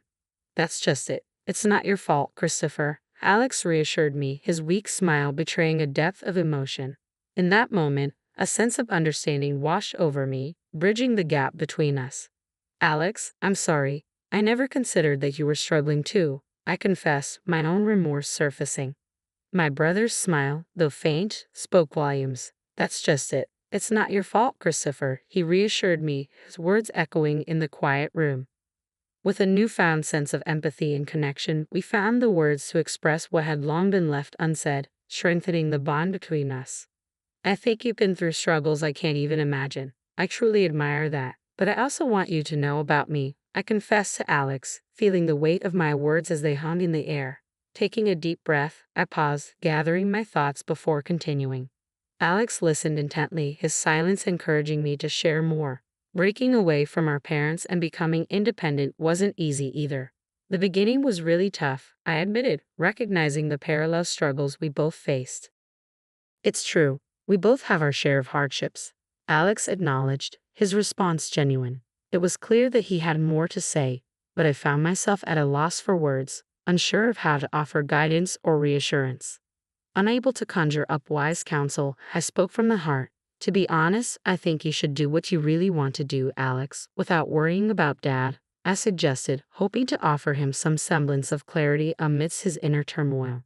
As Alex absorbed my words, a sense of relief washed over him. You're right, Christopher. You've helped clear up my inner turmoil. Thank you, he expressed, gratitude evident in his tone. No, thank you, Alex, for coming over, I replied sincerely, accompanying him to the door as he departed with a promise to return for coffee. A month later, a letter arrived from Alex, detailing his decision to leave behind his career as a lawyer in pursuit of his passion for glass craftsmanship. Despite facing disapproval from Dad, Alex found solace in the support of his wife and newfound motivation in his chosen path. As I reflected on Alex's journey and our evolving family dynamics, I couldn't help but feel a sense of pride in the bond between siblings. Lost in thought, the sound of my mobile phone's alarm jolted me back to reality, signaling the start of another day on the path I had chosen, in the job I had embraced. The facial recognition system flagged something unusual about your transaction from yesterday. It seems you were in 2 places at once, the bank security director said, sliding 2 screenshots across her desk. My twin brother Nathan sat beside me, still wearing my exact outfit down to the vintage Rolex our father had given me, confident his perfect impersonation had fooled everyone. But what made my hands shake wasn't seeing myself on camera withdrawing $1.2 million I'd never touched. It was the timestamp showing he'd done it while I was live on national television, accepting an award 3,000 miles away. Nathan shifted in his chair, that practiced look of concern still plastered on his face. We'd perfected that expression in the mirror as kids, along with every other mannerism that made us perfect doubles. Same brown eyes, same slight scar above the left eyebrow from when we crashed our bikes at age 7. Same way of tilting our heads when thinking. For 34 years, we've been each other's reflection. There must be some mistake, Nathan said, using my voice. He'd always been better at impressions. David and I haven't pulled a twin switch since college. The security director, Ms. Vasquez, wasn't smiling. Mr. David Chen, you were at the Forbes Innovation Summit in New York yesterday at 2:47 p.m. Pacific Time, correct? Yes, I confirmed, accepting the Technology Pioneer Award. It was live-streamed. And yet, she turned her monitor toward us. Here you are, at that exact same moment, at our San Francisco branch, withdrawing $1.2 million from your investment account. The image was perfect. Nathan had worn my charcoal suit, the one with the barely visible wine stain on the left cuff from last year's Christmas party. He'd styled his hair exactly like mine, down to the way I always had that one stubborn piece that stuck up in the back. He even mimicked my slight limp from the marathon injury that never quite healed right. Identity theft is a serious problem, Nathan said smoothly. Deepfakes are getting incredibly sophisticated these days. Indeed they are, Ms. Vasquez agreed. Which is why we've upgraded our security systems. The facial recognition isn't just about bone structure anymore. Mr. Chen. Nathan Chen. Nathan's expression didn't change, but I saw his jaw tighten. Our tell since childhood. I'm David, he said. No, she replied, pulling up another screen. You're Nathan. Our new system measures micro-expressions, capillary patterns, even the way light reflects off the cornea. Identical twins might fool the human eye, but they can't fool biometric analysis that detailed. She clicked through multiple data points on her screen. The person who withdrew the money yesterday had a resting heart rate of 72 BPM, captured through our thermal imaging. Mr. David Chen, your medical records from your recent executive physical show a resting rate of 58, consistent with a marathon runner. The infrared scan also showed an old filling in the upper left molar. David's dental records show that tooth has never been filled. Nathan laughed, but it came out forced. This is ridiculous. You're accusing me based on heart rates and teeth. And retinal patterns, Ms. Vasquez continued. And the fact that when David entered his PIN, he used his left hand. David Chen is right-handed. You, Nathan, are ambidextrous with a left-hand preference. I have your Little League records here. Southpaw pitcher, quite talented apparently. I watched my brother's facade crumble in real time. We'd shared everything growing up. Clothes, friends, even girlfriends who couldn't tell us apart. But somewhere along the way, sharing had turned into taking. Nathan, I said quietly, just tell the truth. He turned to me, and for a moment, I saw us at 8 years old when he'd broken Mom's vase and begged me to take the blame. At 15, when he'd stolen Dad's car and asked me to cover. At 22, when he needed my ID to take the SAT again after failing his first attempt. The truth? He laughed bitterly. The truth is you got everything. The brains, the business, the billions. What did I get? To watch my reflection become everything I couldn't. You had the same opportunities. No, I didn't. He slammed his hand on the desk. You think being identical means being equal? You were born 3 minutes earlier, and somehow that meant you got to be the responsible one, the successful one, the one Dad was proud of. Ms. Vasquez cleared her throat. Gentlemen, we need to focus on the matter at hand. Mr. Nathan Chen, you've committed wire fraud, identity theft, and forgery. The FBI has been notified. Wait, I said. Can we handle this privately first? She looked at me skeptically. Mr. Chen, your brother stole $1.2 million. Which hasn't left the bank yet, right? I guessed. Large withdrawals like that have a processing period. 72 hours for international wires, yes. The transfer to the Cayman Islands account is still pending. Cayman Islands, of course. Nathan had always dreamed bigger than his ability to execute. Cancel it, I said. Return the money to my account and let me handle my brother. David, what are you doing? Nathan asked. What I always do, I replied. Cleaning up your mess. But this is the last time. Ms. Vasquez shook her head. Mr. Chen, I appreciate family loyalty, but this is a federal crime. We have obligations. To protect your client's assets, I interrupted. The money never left. No loss occurred. If I don't press charges and the bank has no damages, she considered this. I'll need to consult with legal. Wait here. When she left, Nathan and I sat in silence. The air between us crackled with 34 years of complicated history. Why? I finally asked. You really don't know? He turned to face me fully. Do you know what it's like to be the shadow? To have people call you David's brother your entire life? To watch you build SenSync into a billion-dollar company while I bounced from job to job because no one could see past the fact that I wasn't you. I offered you a position. As your employee, your charity case. He laughed. Poor Nathan can't make it on his own, needs his successful brother to hand him a job. It wasn't charity. You're brilliant at sales. When I'm pretending to be you. The words exploded out of him. Do you know how many of your early deals I closed? That meeting with Forrester Industries, that was me. The Samsung partnership, me again. You had the vision, but you couldn't sell water in a desert. So I became you and suddenly, everyone wanted to buy. I stared at him. Those were you? Every time you were sick before a big presentation, every time you needed someone to fill in at a conference, I was the David Chen who could work a room, who could close a deal with a handshake and a smile. His voice broke. And then you take the credit, take the contracts, take the glory, and I'd go back to being nobody. The revelation hit me like a physical blow. He was right. I built algorithms and platforms, but Nathan had sold them. I created the product, but he created the relationships. I didn't know, I said weakly. Because you never asked. You never wondered how an introverted programmer suddenly became a master networker. You just assumed success was your birthright. Ms. Vasquez returned with 2 other bank officials and a laptop. Mr. Chen, we're willing to reverse the transaction and keep this internal. But there are conditions. What conditions? Your brother must agree to biometric exclusion. He'll be flagged in every financial system in the country. Any attempt to access accounts that aren't his will trigger immediate law enforcement response. He'll also need to sign a confession, sealed unless he attempts this again. And if I refuse? Nathan asked. Federal prison, one of the officials said bluntly. Wire fraud over $1 million is 20 years minimum. Nathan looked at me, and for the first time in years, I couldn't read his expression. There's another option, I said suddenly. Nathan, what if you didn't have to be me anymore? What if you could be yourself, but better? What are you talking about? I turned to Ms. Vasquez. Can you give us 5 minutes alone? She hesitated, then nodded. 5 minutes. When they left, I pulled out my phone and showed Nathan an email I'd been drafting for weeks.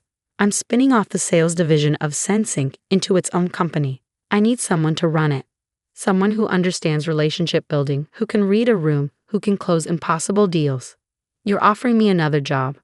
I'm offering you a partnership, 50-50 ownership of the new company. Your name on the door, your vision driving it. Not as my brother, not as my employee, but as my equal. Nathan stared at the email. Why would you do this? Because you're right. I couldn't have built SenSync without you. I just didn't realize how much of you was in its foundation. I paused. And because Mom would have wanted us to be partners, not rivals. Mentioning Mom was a low blow. She died when we were 25, still believing her boys would always take care of each other. The cancer had taken her before she could see how far we drifted. She always knew, Nathan said quietly. She used to say I was the sail and you were the anchor. That we needed each other to actually get anywhere. So let's get somewhere, I said. Together this time. No more pretending, no more shadows. Just the Chen brothers, doing what they do best. And what's that? Making the impossible possible. You with people, me with code. Nathan was quiet for a long moment. Then, equal partners. Equal partners. Your name first on the masthead if you want. Chen and Chen Enterprises. Terrible name, I said. We'll workshop it. For the first time since we'd entered the bank, Nathan truly smiled. Not my smile that he practiced, but his own slightly crooked, more genuine. I'll need more than 5 minutes to decide, he said. You'll need less than that if Ms. Vasquez comes back. Nathan stood, straightened his tie, my tie, and nodded. Okay, but I have conditions. Name them. First, I want everything documented. Real contracts, real ownership, not just brotherly promises. Done. Second, I run sales my way. No interference, no second guessing. Agreed. Third, he hesitated. We tell people the truth. All of it. The deals I closed as you, the times you took credit for my work. Clean slate means full disclosure. That would be humiliating. It would mean admitting to investors, partners, and employees that the David Chen they thought they knew was partly fiction. But looking at my brother, really looking at him for the first time in years, I realized humiliation was a small price for redemption. Agreed, I said. Ms. Vasquez knocked and entered. Gentlemen. We'll take your offer, Nathan said. The biometric exclusion, the sealed confession, all of it. And the partnership offer, I added. That's real, documented, legal. She looked between us. You're going into business together. After this. We've been in business together for years, I said. We just didn't know it. The next hour was paperwork and protocols. Nathan's biometric data was captured from every angle, his confession video recorded, the wire transfer reversed. As we signed document after document, I watched him transform from my shadow back into my brother. There is one more thing, Ms. Vasquez said as we prepared to leave. Mr. Nathan Chen, the fake ID you used, we need that. Nathan reached into his wallet and pulled out a driver's license. Perfect replica, down to the holographic seal. But as he handed it over, I noticed something that made me laugh. You got the birthday wrong, I said, pointing to the date. You made yourself 3 minutes older. Nathan shrugged. Always wondered what it would feel like to be the big brother. How was it? Exhausting, he admitted. Being you is hard work. Being me is impossible, I corrected. Even I can't do it alone. We left the bank together, walking into the bright San Francisco afternoon. The city looked different somehow, sharper, like switching from standard definition to 4K. So, Nathan said, Chen and Chen is a terrible name. The worst, I agreed. How about TwinSync? I groaned. Absolutely not. Double Vision Enterprises. Stop. Oh, he snapped his fingers. Gemini Ventures. I paused. In astronomy, Gemini represented the twins Castor and Pollux. Different but inseparable, each incomplete without the other. That's actually not terrible, I admitted. I have my moments, Nathan said, when I'm not committing federal crimes. About that, I said, you're paying me back for the lawyer fees. From my half of the profits. From your half of the profits. We walked in comfortable silence for a block before Nathan spoke again. David, thank you. For not letting me destroy myself. That's what brothers do, I said. Even when they're idiots. Especially then, he agreed. My phone buzzed. An alert from the bank confirming my account was restored. $1.2 million back where it belonged. But as I looked at my brother, my partner, I realized the number was meaningless. The real fortune was walking beside me, same face, different dreams, finally headed in the same direction. So, Nathan said, when do we tell the board that half of Sensing's biggest deals were closed by the evil twin? Monday, I decided. Let's give them the weekend to enjoy their illusions. And after that, we build something new, something honest, something ours. Together.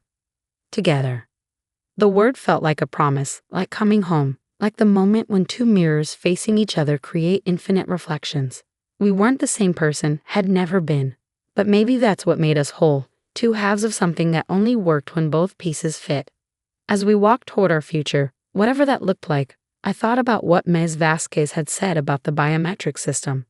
How it could see differences invisible to the naked eye, unique markers that made us individuals despite our identical DNA. Maybe that's what we needed all along, someone to look closer, to see past the matching faces to the different men beneath. Or maybe we just needed to stop trying to be one person and accept that we were always meant to be two. Either way, for the first time in 34 years, the Chen twins were finally synced. Hi, my name is Bella. My husband and I have been married for 2 years. I had a terrible time finding love until I was 27 years old. I went to an elite middle and high school for girls only, and then I went to a university for women only. After I graduated, I got a job as a receptionist at a big company. As you might expect, all of my coworkers were women. For most of the people in my social circle, business leaders would ask them to parties, but not me. I never went to those kinds of events. It was easy to understand why talking to guys made me so nervous that I couldn't even speak. People often told me how nice I looked, and I was asked out a few times. There were some nice guys at dinner, but they always told me, "You're pretty, but there's not much else to you." After that, it happened. The door to my fate opened. Can I ask Bella to go on a date with me? This is what Lex, who worked for one of our clients and always checked in at my desk, told me. Since he would only give me his contact information, people around us thought we were dating, but it wasn't true. I just smiled at him when he tried to start a conversation, like I did with everyone else. I really thought I would always be single, but when he told me, everything changed. May I suggest that we begin our relationship as friends? That was my answer. Got off guard. He nodded so excitedly that it looked like his head would fall off. He smiled as he walked into the office. I had never done that before. Guy questions like, "Want to have dinner?" had always been the norm up until now. "Free tonight." But when I was with Lex, I didn't get that sense. I only felt love. I was so happy. I went on a few dates with him, but I was still nervous and didn't talk much. The moment I knew he liked me for who I was, I knew. Is it possible for you and I to be together? To the point of tears, he was so happy. All of this took place on Christmas 2 years ago. At that moment, I was very happy and thought I would always have someone so loving in my life. But there was a hole in his armor when his business failed. Now it's been 2 years, and I'm 29. "Lex, you should probably wake up now," I told my husband, who was still asleep. Then I put on my shoes and left the house. I'm the only one making money for our family right now. My husband's business went out of business 6 months ago, and he hasn't had a job since. It's been hard for him to find a job. This business is in a bad field, and the economy is also bad. Sometimes he gets an offer for a job that pays only $2,000 a month, which makes it hard for him to commit to a new job. Even with all of this, I still support him. Our love isn't so shallow that it would fade if one of us lost our job. My pay has always been pretty low. We've never lived a fancy life. We rent a 2-bedroom flat that is more than 30 years old. It's a 30-minute walk from the train stop, and the building isn't safe. But I was ready to give up a lot of things so that we could keep living together. I thought my husband might still be upset about his company going out of business. He had a few job offers, and I waited calmly because I thought he'd find a good fit and feel better. But my hope was short-lived, and he kept getting worse. Even taking out his anger on me by raising his hand sometimes was a sign of his stress. He didn't leave any permanent marks, and I thought he must be hurting more than I was. So I put up with it because I wanted to help. Then, after a few days, he finally got a new job. He quit the business he was in before and went into a whole new one. He took the job because the new place was ready to hire him, even though he didn't have much experience. I felt better when he got it because I knew I wouldn't have to be his hitting bag anymore. I thought he might be getting violent, but it looked like it was just a phase. He is now working hard at his new job and was even given the title of team leader. It's been a year, and I just turned 30. I was excited about having kids soon, but the loving man I married didn't seem to be there anymore. I told you I liked toast. Now tell me why you made pancakes. Also, take out the pit if you're going to serve fruit. Little things started to make my husband mad, and he started saying mean things. Really, do you need to talk that way? Lex, you're an adult now. I snapped back. Take out the pit yourself. I was getting angry. In response, he hit the wall with his hand, which scared me. I don't like to argue, but I know in my heart that what he's doing is mental abuse. Recently, I've tried not to upset him, but we've been fighting a lot, and I'm tired of it. When he took it out on me, that's when I lost it. It looked like the stress of his new job was to blame. Soon after, he was made team leader, which showed how good he was. Now everyone tells him he's going to be a department head very soon. He couldn't handle the extra stress, so he started hitting me, who was an easy target. In fact, I quit my job at 30 to stay at home and raise my kids. When I got into my 30s, I'd always planned to quit my job as a receptionist and do something I really enjoyed. Since my husband knew this, I stopped at age 30 as planned. He doesn't seem to like it though. Women need to work too these days. You should know that my pay is enough to take care of both of us. Do you even value the people who have taken care of you? He moans while he eats, then gets his bag and goes to work. I was there for him when he didn't have a job. So why am I being blamed now? That's when I started to mentally distance myself from him. When I got home one day, there were shoes I didn't recognize at the door. There was my mother-in-law in the living room, which caught me off guard. "Well, Mom, why are you here?" My mom told me straight out, "Didn't Lex tell you?" When I went up to her, "From today on, I'm moving in." This is something I've never heard before.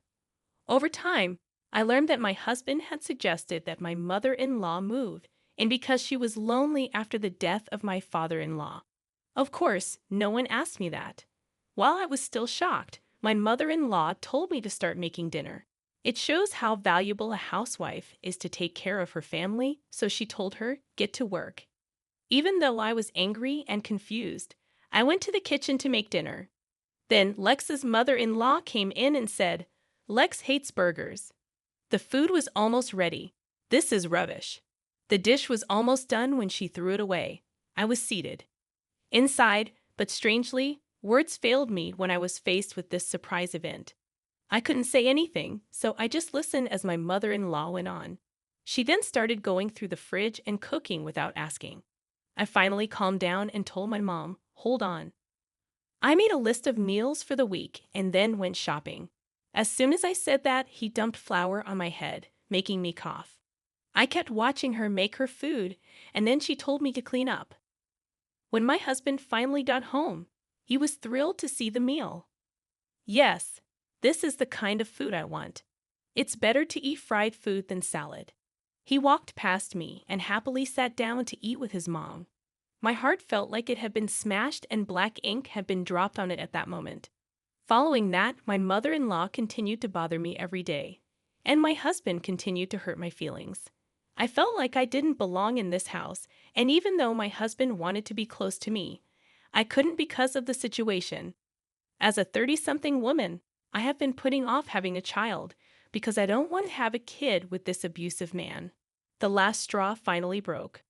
My wife's mom asked me to take her to the hospital because she was sick. Even though I didn't want to be with her, I had to take her to the hospital, even though I didn't want to. But when I went to get her, a social worker told me to go to a different room. She told her, "You must be having a hard time taking care of the kids and doing all the housework by yourself. But taking it out on your husband and mother-in-law isn't good."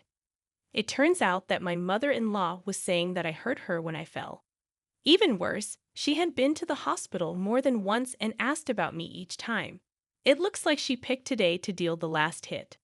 The social worker blamed me because she didn't know the whole story. You should look out for kids and old people more. During that time, our family hasn't had any children. When I was told I might need psychological help, I had had enough.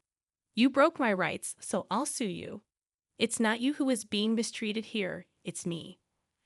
I showed proof that my husband abused me and that my mother-in-law burned me on purpose. The social worker said she had to check with my mother-in-law, but I told her no and left the hospital by myself. Soon after, my husband and mother-in-law came home. My husband heard from my mother-in-law that I was mean to her. My husband shook his head and said, "You're leaving me, you parasite. How dare you leave my mother?" What kind of lie did my mother-in-law tell you? Based on her fake tears, I think she did it again. I was sick of telling her she was wrong, so I left the house without noticing either of them. I didn't go home that day. Instead, I stayed the night in a work hotel. I was lucky to have my wallet and cell phone with me, and it was easy to find a charger. I chose to avoid both of them for a while and not go back home. But as I walked by the house one day, I saw a woman in her 50s who lived across the street from our apartment. I was beginning to worry. I haven't seen you around. She also told me that your mom told her that you and your husband are going on vacation for about a week.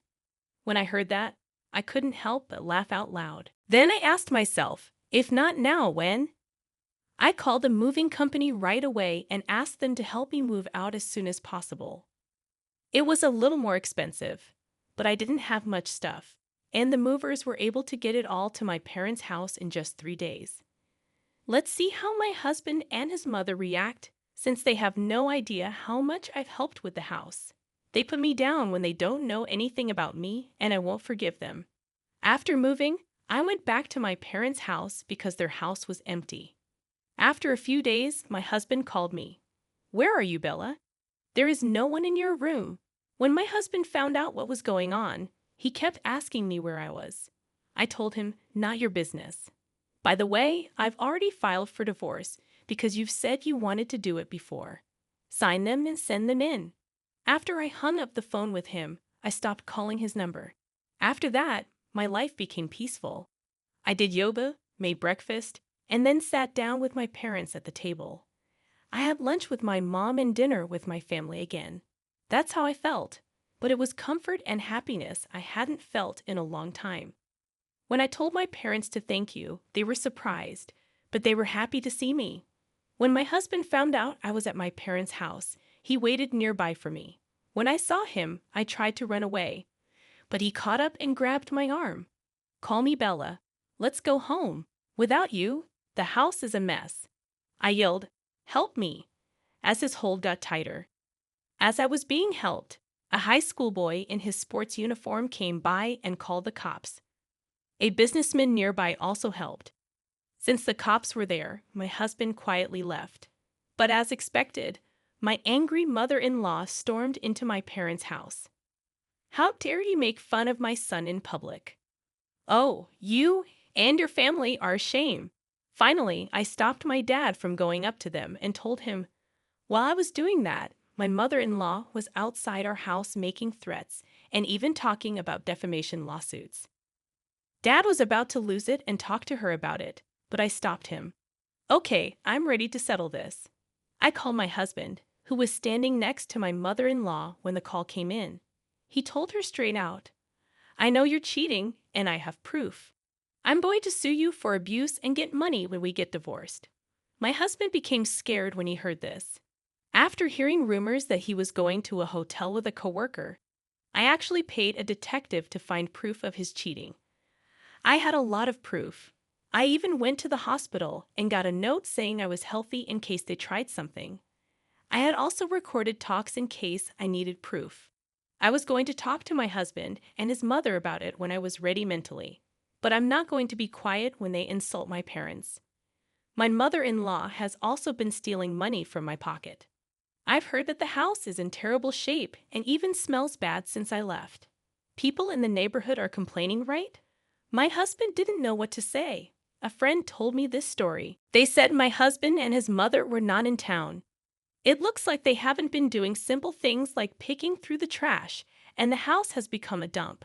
Besides that, I heard that the property management gets reports every day about the loud fights they have. Now my husband might understand how much I helped the family and want me to return, but it's too late. I'm not coming back to live happily ever after with your mom. After I said that, I put the phone down. Soon after, my wife's mom tried to break down my front door. They were both arrested after I called the cops. After the fact, my neighbor told me that they hadn't taken care of any of the complaints through the management business. The drama finally got so bad that it cleared out the whole apartment building. The management finally went to court against both of them for not paying rent, ignoring complaints, and making business difficult. They were being sued for money damages. They were finally told by the court to leave and pay money for harm. They can't rent anywhere now because they're on a list of people who can't rent. It turned out that the rent wasn't paid because my husband made a mistake at work that cost a lot of money, and caused him to lose his job. He quit his job and moved far away because he couldn't find another place to live in the area. He then ran into another problem when he tried to find new work. He became homeless, which made his mother steal from stores. She was arrested for hitting a store worker who tried to talk to her. I read about this in the news online. I have no idea what comes next, and I don't want to know. When I got divorced, I started working at the coffee shop of my dreams. Someone I work with who is 5 years younger than me and I became friends. I got married again when I was 34. We opened our dream cafe when we were 40, and now I'm pregnant. I'm pregnant at a late age, but I've never been happy.